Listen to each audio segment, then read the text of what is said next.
October evening here in Miami. I normally get confused this time of year, 92 degrees, 76% humidity. You can always tell it's October in Miami, but thank you. Thank you so much for being here for this very special occasion tonight, the Essential Scratch and Sniff Guide to Becoming a Wine Expert by Richard Betts. Very quickly, pick up a copy of our Books and Books newsletter. This will give you a rundown, all the wonderful events we have at Books and Books every night of the week. Better yet, give us your email address so we can alert you to events like this. The live streaming events, we do a lot of these now. Don't also forget, very, very big, the 30th anniversary Miami International Book Fair coming up. You want to pick up a copy of this. A plethora of wonderful authors this time. Just a few worth mentioning: Dan Brown, Pat Conroy, Erica Young, Wally Lamb, Carl Hyacin, John Lewis, and any number of other 400 others. We have the street fair. There's going to be a lot of events for the book fair. So pick up a copy of this too. This will give you a breakdown of everybody that's going to be there. As I say, give us your email address and we can alert you to everything even better. But tonight is tonight. I'm just going to be the semi-formal introducer of Richard Betts this evening. His formal introducer is his partner and co-founder in the wine company Betts and Scholl. Please give a warm welcome to Deborah Scholl.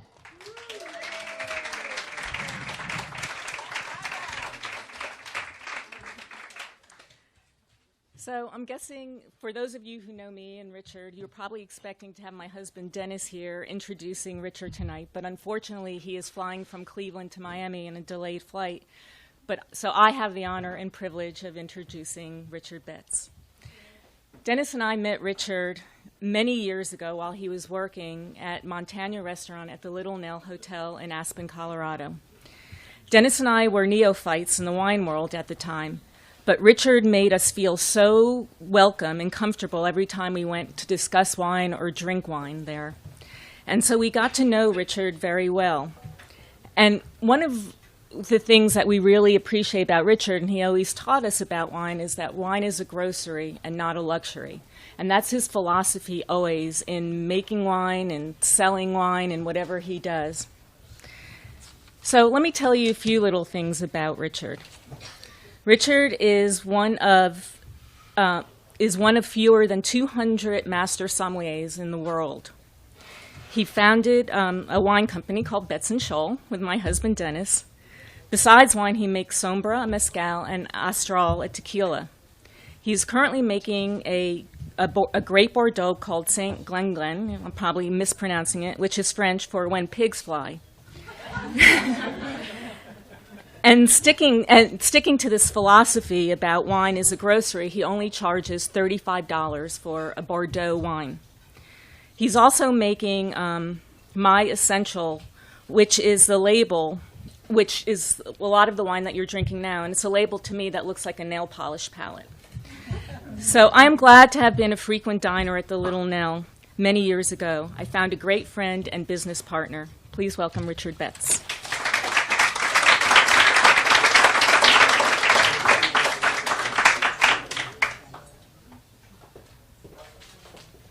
Hey, hi. This is fun. Can you hear me? Yes. Okay. I'm not going to get too close to that thing.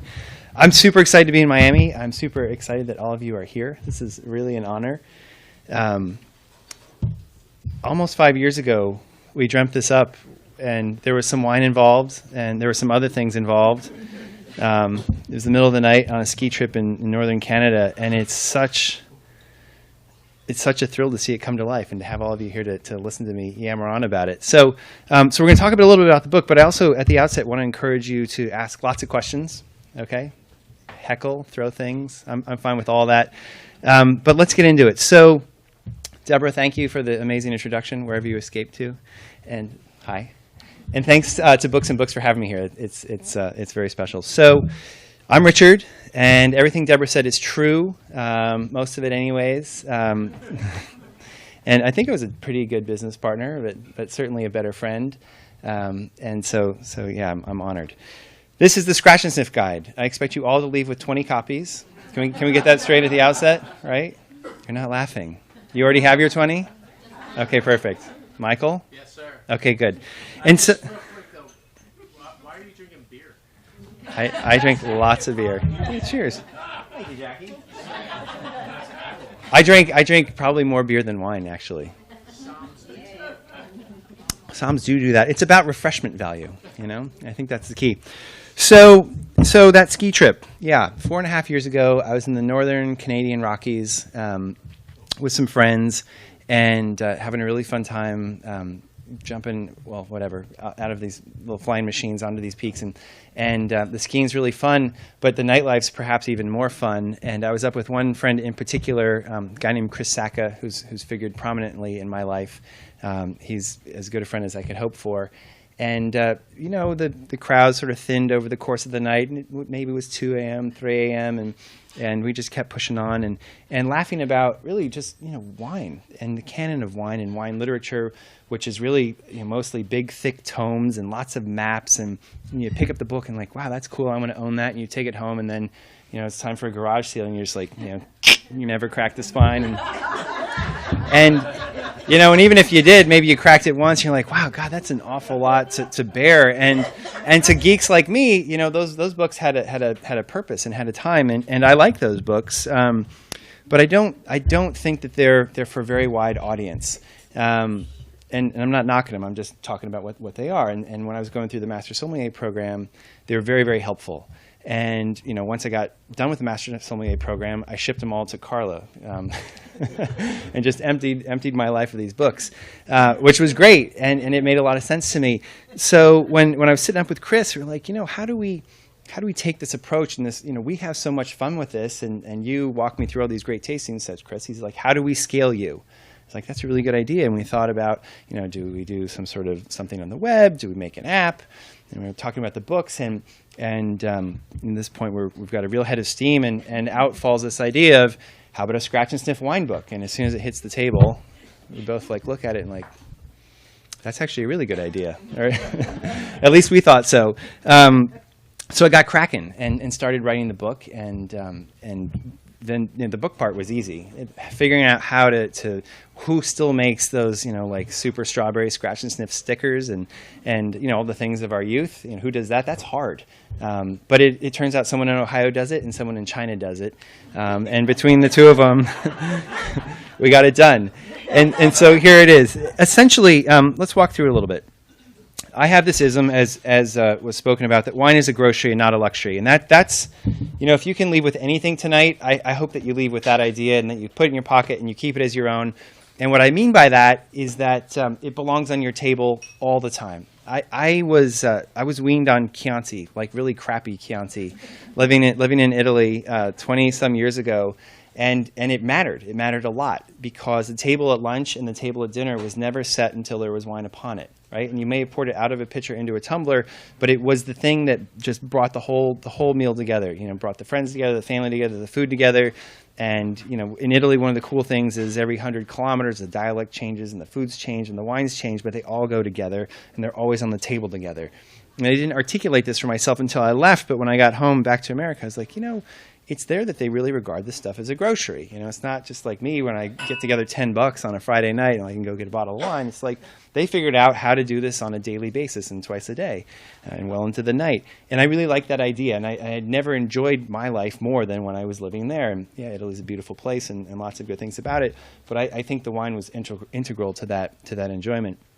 So that's when I articulated this. And I blew off a long career path to do something very different than what I'm doing now, and where I was really focused on giving back. I think it's important that we all give back in some respect, and I was going to give back via a very different idea, and now I give back via hospitality and hopefully by increasing the number or the frequency of your smiles. And the wine as a grocery will do that. So embrace it with me. Tomorrow's Saturday. You can get started early. Be sure you drink some wine at lunch. All right, everyone repeat after me. I will drink wine at lunch tomorrow, right? And then again, I will drink wine at dinner tomorrow, and I'll repeat for the rest of my life until I die. We can do this, right? So that's really the idea, and you'll thank me for it. Just don't drive. So when I dove into the book, it's like, well, how do we, if you can't, we can't really talk about tasting, but what do you actually taste, right? What do you taste, chef? Tastes sweet, sour, salt, bitter, and umami if we're lucky. You got it. Thank you. I'm trying. But when we think we're tasting a strawberry, we're not actually tasting a strawberry. It's all, this retronasal olfactory thing. You're smelling the strawberry, but you're perceiving a sweetness and you're perceiving an acidity. And if you get too much of the green, you're perceiving a tannin. So it's all a physical thing, but everything else that we think we taste, we're actually smelling. And that's why the book works. And that's how I got myself to this place. And I thought, well, we have to classify what you smell as it relates to wine, and then the thing works. So if you have this book nearby, crack it with me if you can.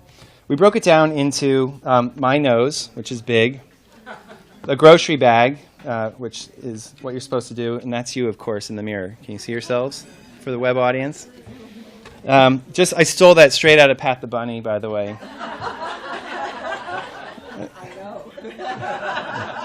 That book's got legs. I'd be excited to see this do that well.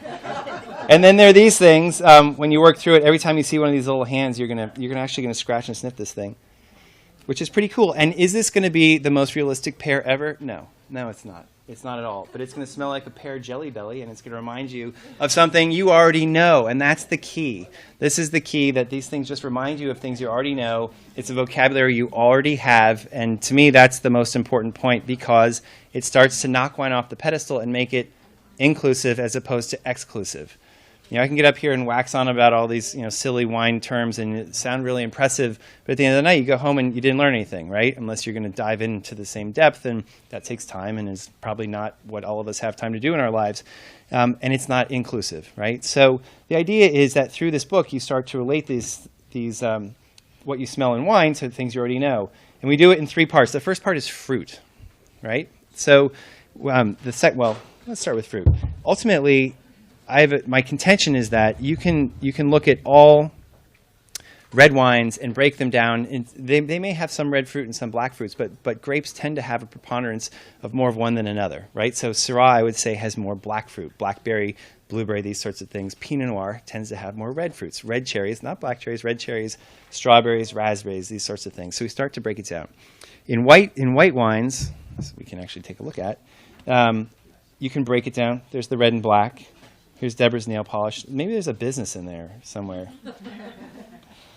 And in white wines, all white wines have citrus, lemon and lime, right? So if anyone's ever saying, what do you smell? What do you smell? Just throw out citrus, lemon, lime, starfruit, these sorts of things, and you'll be right. But there's always a distinction between the more subtle fruits like pear and apple and the more exotic fruits like the stone fruits, which would be peaches, apricots, these sorts of things, nectarines, pineapple. And so, we're not going to do this now, but eventually it gets pretty easy to just say, okay, this is more exotic, this is more subtle, right? And that's the only distinction you need to make. And then the second thing that we look at in wine is wood, right? So a lot of wine's aged in stainless steel. It doesn't really have anything to say at that point, but other than there's an absence of something called wood. And if it's wood, most wood that is used to age wine comes from either France or comes from North America. There are some exceptions, of course, as to all rules. But if it's French, we've broken down the smells here and said, okay, this is what French oak smells like. So you don't say, oh, it smells oaky. You say, no, it smells like toast. It smells like vanilla, right? And so you're just coming back to things we already know, like the French toast you had this morning. And that's the key, is you relate it to your own life. And that's part of the joy, actually. If it's American oak, we say, well, it smells like the French oak with the addition of some coconut and a whole lot of dill. And I don't like dill, so you'll never find dill in my wines or General Daron, in this case from France. And so you can just repeat this thing over and over and over.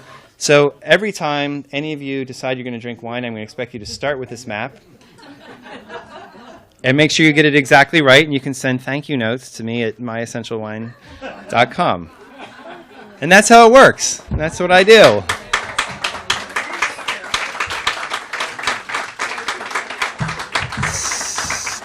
Questions? Any questions?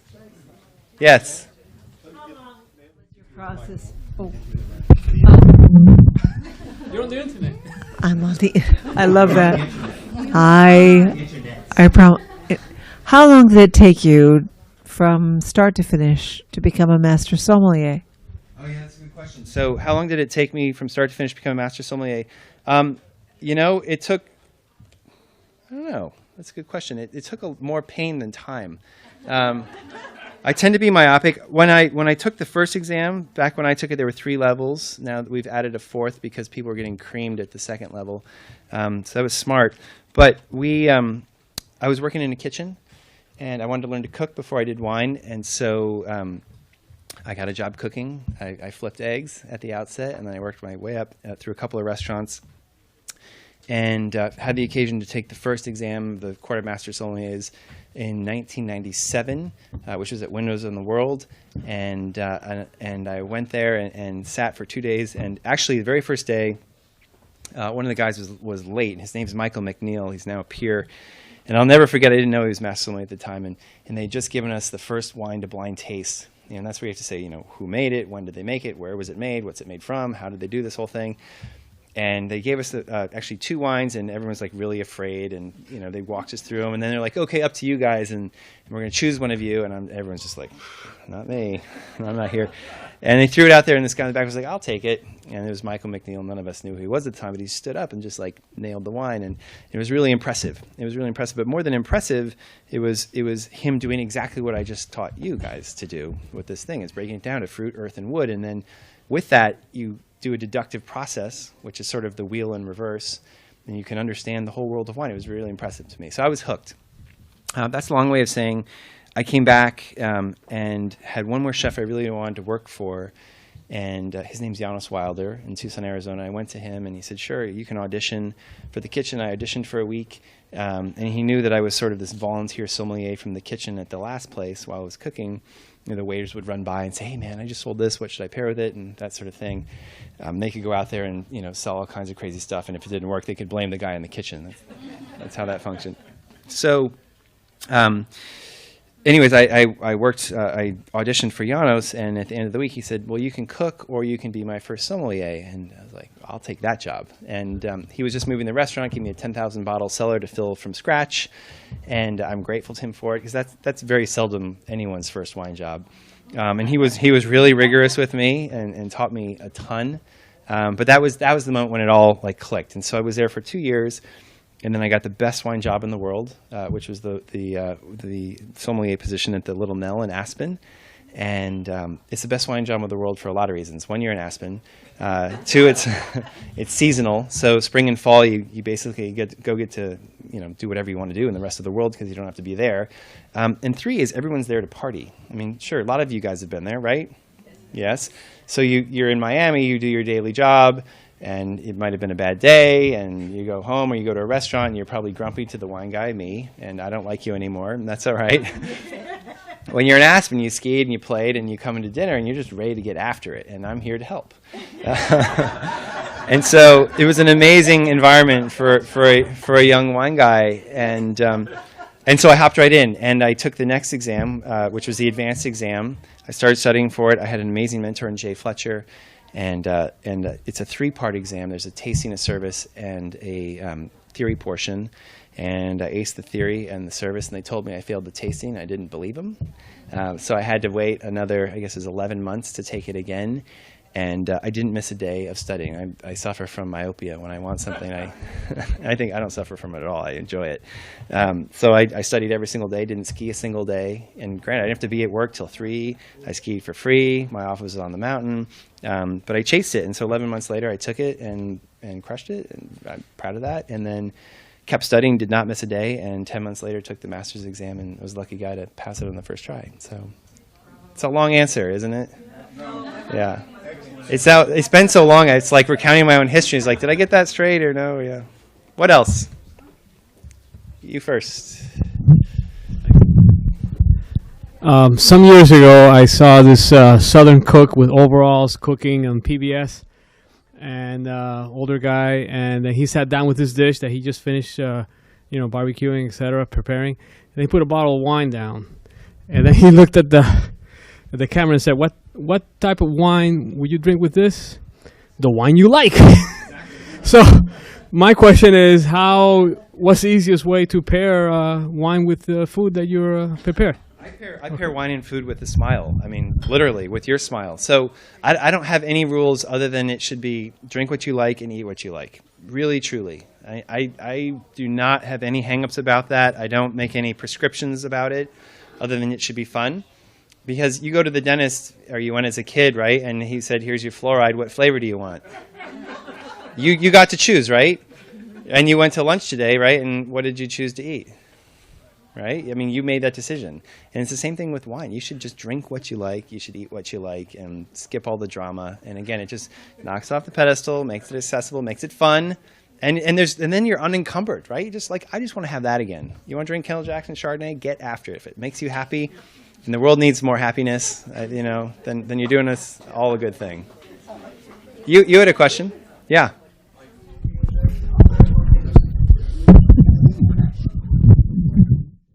Hi. My question is, do you have any guides or shortcuts to rosés? That's the first price to start, but I say that because I make French rosé, but I make rosé in France because I think that's the place where it's best. I mean, in America, we had this long history with white Zinfandel, which is, I think, a very important thing. The white Zinfandel craze we owe big thanks to because it's what allows us to have old vine Zinfandel today. If that didn't exist, they would have ripped out all those Zinfandel vines and planted Merlot, and then we'd have old vine Merlot or white Merlot today. But so I won't knock any rosé, but I think, if we can geek for a little second, one thing that really matters a lot to me when choosing a rosé is that it be a whole bunch press. So it's not, you can make rosé two ways. You can make it by taking red grapes and putting them in a press and hitting that button and squeezing everything you can out of those grapes. And it's going to come out light pink, and there it is. And when you do that, you enjoy everything that's squeezed out of the skins and the seeds and the stems if you threw those in there too. And it's really, you take the whole spectrum of what the grape had to say. The other way people make rosé, in my esteem, is really, it's sort of cheating, and they were trying to make a darker red wine, and they ended up with some pink wine, and they used to throw it away and not tell anybody they actually did it, and now they figured out that people actually drink pink wine, so they ferment it dry, and that's called saignée, which just means to bleed. And so when people try to make a big dark red wine, you can do it, all the color comes from the skins. And if you have more liquid to the skins, then you're spreading whatever the skins have over the volume. Well, if you decrease the volume, then the intensity of the color and everything else goes up. So they'd throw grapes in a vat, maybe 10, 15 hours later, just open the drain and drain out a lot of juice, and it would be pink, but then the remaining juice would get really, really dark. And so it would look like this very impressive red wine because you drained off all this other stuff. And then again, people ferment that, but you don't enjoy the same spectrum of possibilities from the grape because you didn't press it, and you don't have anything drawn from the seeds or the stems or even the skins really in a profound way. So I like wines that are straight to press. That's a long geeky answer for you. Just say no to saignée. That's the better way to say it.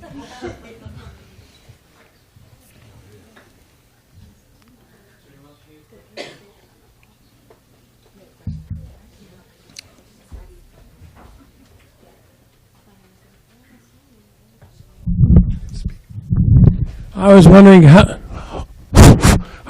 how your map leads to the Meritage. It seems like that's what this wine is. How my math leads to the Meritage? Yeah, so this is my wine. It just says California red wine because when Dennis and Deborah and I started Best in Shoal, there are a couple founding ideas. One of them was that we have to be able to drink it all if you don't like it. So you have to make what you like, right? And this is the essential California red wine for me. So I'm only going to make one. I better make it what I like. And what I like isn't necessarily varietally labeled. To say this is like Cabernet, and depending on the appellation, it'd either be 75 or 85% Cabernet Sauvignon in the bottle. I don't necessarily think that makes the best wine for what I want to be stuck with when you guys don't drink it, right? So I feel like Cabernet Franc, Merlot, Petit Verdot, and a little bit of Syrah in the little piece of real estate that I occupy just north of Santa Barbara, they have a real synergy with each other. They grow, and it's about a 20-minute drive from the most westerly portion to the most easterly portion, and they have a real synergy there, and I think they come together to make something that's delicious, that's complex, that's supple, that's eminently drinkable, has good structure, it's refreshing. So that's how I ended up here with this thing. From the map, you can actually, because all those grapes occupy the same space. Really easy. Yep. Very, very easy. What else?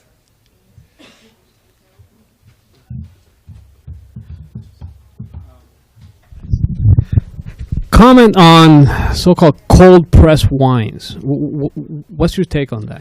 Cold press or cold soaked, maybe. Yeah, cold soaked. Yeah, it's cold soaked. So, yep. It's when they pick the grapes and they throw them in a tank and they keep it cool because the yeast need heat to, they're like cold-blooded reptiles. It's in a certain degree. You can catch a lizard really easily in the morning when it's cold. I'm told here the iguanas fall out of the trees when it gets, right? It's the same thing. In fact, I want to be here on one of those cold days so I can catch some of those guys. Super interesting.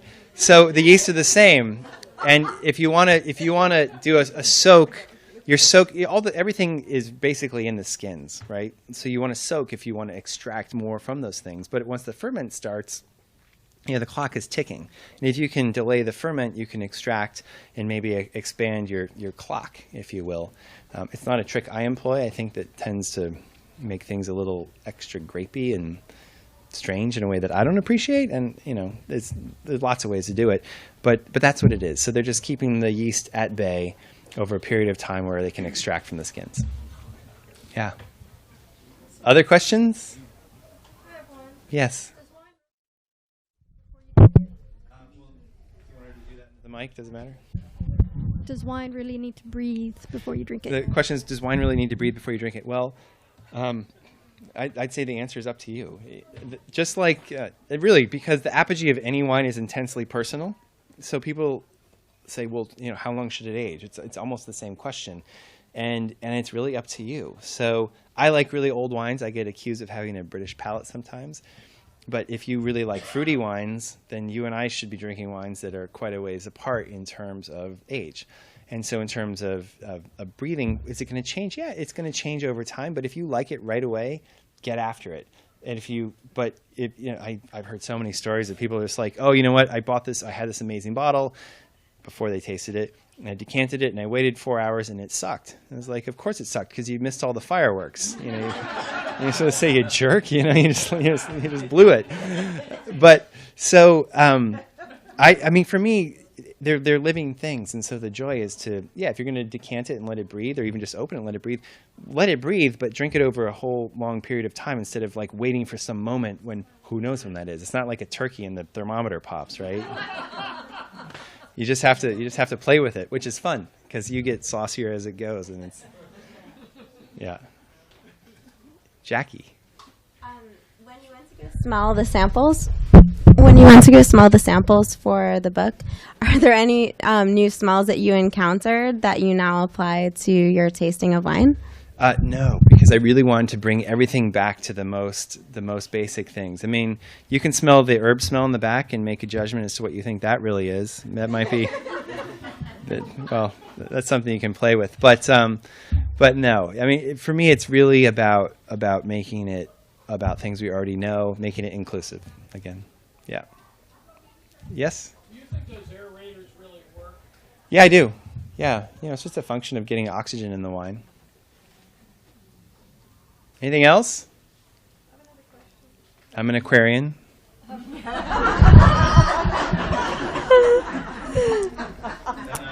He's an Aries.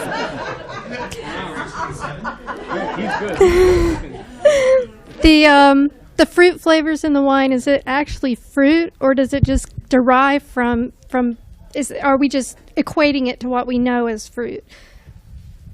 The latter. And scientifically, I don't have exactly the right answer, but I know there are compounds that occur more generously in some things, and therefore they're the thing than in other things. So, for example, how does it taste like vanilla? Did you put a vanilla bean in it? It's like, no, we didn't put a vanilla bean in it. Vanillin is a compound that occurs most greatly in a vanilla bean, and therefore it got to be called vanilla. But it also occurs in an oak barrel, and when you toast it, it brings it out. Right, so the flavor exists there too, and you're caramelizing things, and so there are sugars. And you say, it tastes like brown sugar. Do they put brown sugar in it? Same thing. And the reason that we make wine from grapes and not peaches, and we make wine from everything. I don't. People do. You can ferment any sugar, frankly.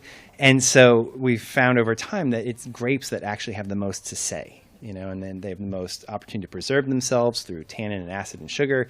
It's just the best medium to bring our alcohol to us, unless of course it's mezcal, and that is the best medium. But Yes. Tell us about your mezcal project. I was just going to say. Mezcal project? Well, it's the best thing in the world. It's really good for you. It should be everyone. No, I am. The Mezcal project is it's really, it was an early affliction. I grew up in the Sonoran Desert, more or less, in Tucson way back when, but we would spend a good portion of really every week. We were on the beach in Puerto Penasco, and I grew up with a lot of friends who also had a penchant for hey mistering. Did you hey mister? Like, hey mister, buy me a beer. Hey mister, here's $5, hook us up. You know, frequently we would get back a Fanta bottle, you know, a little Fanta plastic bottle with bacanora in it. And bacanora is just Sonoran mezcal, mezcal from Sonora, Mexico. So I was for sure a bit early. And it festered for a long time, and then I'm living in Aspen, and Aspen has a great nightlife, and I like a nightlife, and I like to be up. Uppers are way better than downers, and everything on the bar is cool and interesting, and I appreciate all of it, but I, as a guy who likes uppers, I feel as though only agave-based spirits have an ability to pick you up, right, before they drop you really hard. No. No, but they do, so I was like, wow, those are really fun. I just gravitated to that, so I was drinking a lot of them. And I thought, you know what, I'm feeling really confident. You know, Dennis and Deborah and I had started this business, and we were now in Australia and France and Napa, and with some other partners, the two of us partnered with these other people and started a business in Italy. So 4 countries, 3 continents, and it's like, I can do anything. And I thought, I'm going to make it tequila. And so I went to tequila and was really depressed immediately. And I still drink a lot of tequila, but I found that for the most part, we talked about intellectual value and how wines can take you someplace and this whole thing and everything we just described in the book. I wanted that in the spirit too, and I found that a lot of tequila is made in a way that's inconsistent with the way it was historically done, and therefore, in my esteem, it sacrificed a big sense of place. So I went all over Mexico looking for that sense of place, and we drank raicilla and sotol and more bacanora and mezcal from Durango. And then when we got to Oaxaca, we were like, okay, this is the place. This is home because it's done the way it's been done for 500 years or longer. Everywhere you go, it changes regionally. That's really interesting, especially to a wine guy. There's a great opportunity to get involved and to help tell the story. And, we're the better part of 10 years into this project. And when we started, people were like, oh, Richard, you're going to go to jail. They're like, they thought it was mescaline. They said, mescaline's illegal. It's like, no, it's not. It's not mescaline, it's mezcal. And, fast forward to today, people get it. And that's really exciting. So. What about pulque? No pulque? Well, I love drinking pulque. Yeah. Pulque is this sort of juice of a specific agave plant, but you have to drink it there. It doesn't travel, right? It tastes like vinegar, it's milky, and it feels kind of like mushrooms. It's kind of fun. But I encourage everyone to drink pulque. And bring some Pepto-Bismol. You'll need that afterwards. Yes, Jen. So you mentioned the coffee table book earlier in the garage sale, and I think when I saw this book for the first time, it was a nostalgic moment because of the Pat the Bunny and all these books that we grew up with that. And now I see them in the hands of adults, and I think we all have a similar feeling, whether we've read them to our children or we've had them ourselves or both. Yep. And who sits around someone's coffee table and reads a coffee table book that's 400 pages long? So this is a wonderful book to have as a coffee table book because it's something you can move through quickly and gain an education from quickly. So I was going to ask my question first, but I started with my comments. So what was your process in arriving at this style of book? Being playful. Yeah, I wasn't kidding when I said laughter is good for the soul, and it is. But I just want to wake up every day and have fun. I don't want anything to be serious. I mean, I take everything I do with a high degree of seriousness. But yeah, respect. You want it to be good, but I don't want it to make you frown. I want it to make you smile. And so when we thought about that, okay, Scratch and Sniff's the first piece. Let's keep it short and sweet and really informative, so it's a great tool. But how do we deliver it? It could be really sterile and done on a computer and whatever. But it looks. I mean, do you remember this old ruled stuff? This was my second grade paper, right? And making it a board book like all those old books. It just felt so right. Yeah, makes sense to me. Thank you. Yes, thanks. Honored. Thank you. Are we there? All right. I'm around for a minute if any of you have individual questions. Thank you. Appreciate it. Thank you. On behalf of Richard, Deborah, thank you all for coming. For those of you who are watching online, please call the number below. We'll get a book signed for you. Those of you who are here at the store, please get a book signed. Right over here, Richard will be signing. Buy a book out of the counter. You can tell we're a bookstore with courage because we have red wine in here amongst all these books. So thank you all so much for coming. Enjoy your evening. Thank you very much. Please fold your chairs as you get up so we can have some room here. Thank you so much.